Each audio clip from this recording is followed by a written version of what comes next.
Hello mga kalaagan! For today's video ay gagawa na naman tayo ng panibagong video kung saan ay Bukid is Life na naman tayo. So maliligo tayo sa sapa at mangunguha tayo ng wild strawberry. So let's go! So syempre mga kalaagan, another backline na naman tayo kasi in-order ko pa sa Shopee yung gustong gusto ko na helicopter. So napaakan pagid ko diha og antik guys no. So ambot lang unsa na sa Tagalog. So chill ragid kaya kung naong diha mga kalaagan kay ang 2 hours ra unta nga baklay nahimong 4 hours kay mura mag-amigas ang nilakwan.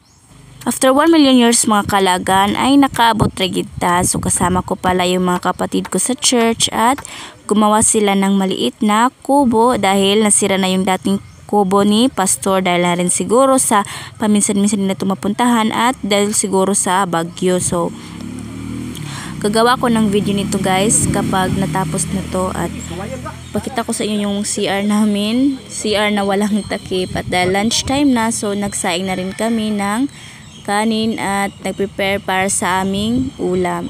Simple na jud kaya ang kinabuhi sa bukid mga kalaagan no. Kinamos ug bulad, fights na gid na kaayo. So kaway-kaway sa makarelate diha. So kung gusto gid mo nga moadtog lugar nga mawala yung mga problema o mawala yung stress or unsa pa na diha og sumog mabugnawan na yung mga utok. So I recommend you this place guys. It is not about how much you have but how much you enjoy. So mao lang gid na siya ang importante mga kalaagan no nga enjoy nimo mong life kay life is too short gyud. So enjoy nimo mong life kauban si Lord og dapat pakontento ka kung unsa ang gihatag ni Lord sa imuha. Pagkatapos naming mananghalian mga kalaagan ay ngayon, pupunta na tayo sa may sapa para maligo.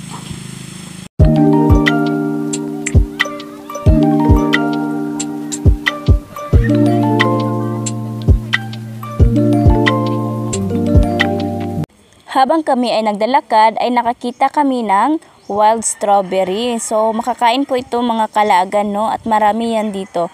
So, tingnan natin kung ano yung lasa. So, nung tinikman ko, ay alam nyo na talaga kung ano yung sagot base sa mukha ko. So, hindi ko talaga siya nagustuhan mga kalaagan, no? Pait nga, aslom nga tamis, ambot lang mga kalaagan, unsay lasa dadto gid wa gid ko sumabot. So, karon, pila ra bay sugilano, nakaabot na dayon ta sa sapa. Laon dina dana ba? Unya, ulit na to. Before mi maligo, mga unsa mi kay gipanggutom na sad mi.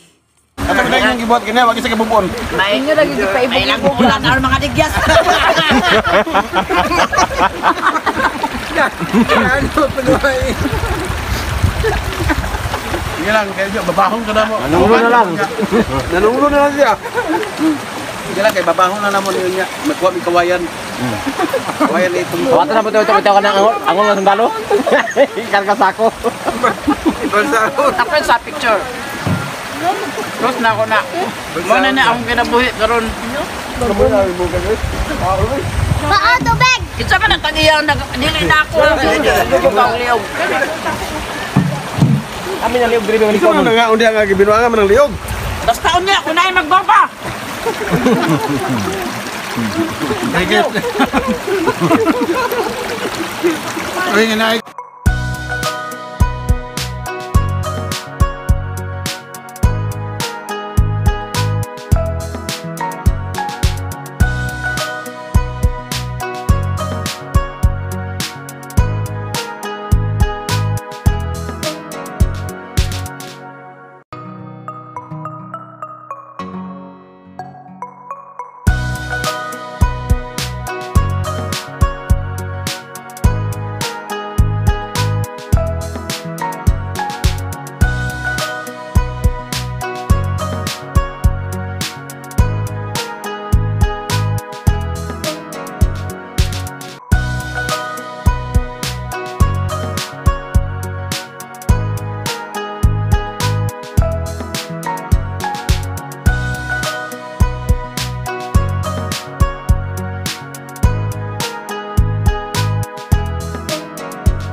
After na mo naligo sa ice gid siya mga kalaagan no, kay grabe gid siya kabugnaw. Kung gusto mo mawala yung mga pamaon, hala alit na mo dire, pahulamon ta mo sa akong helicopter. Ang uban naman mga kauban, wala sila naligo tungod kay dili nila makaya ang kabugnaw.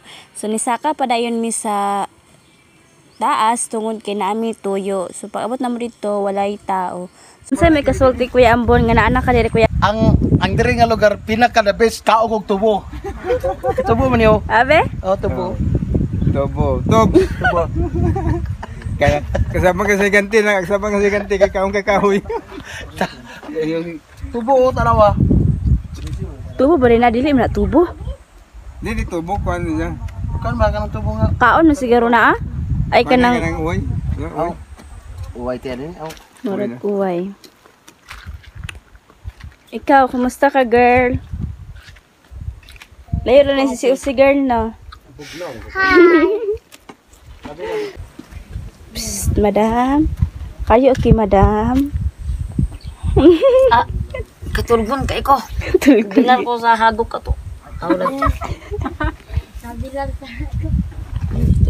Diri na lang kukutob, diri na lang kutaman, kaya diri na ko gusto mo kukod sa taong gusto mo dagan charis. Thank you sa panonood.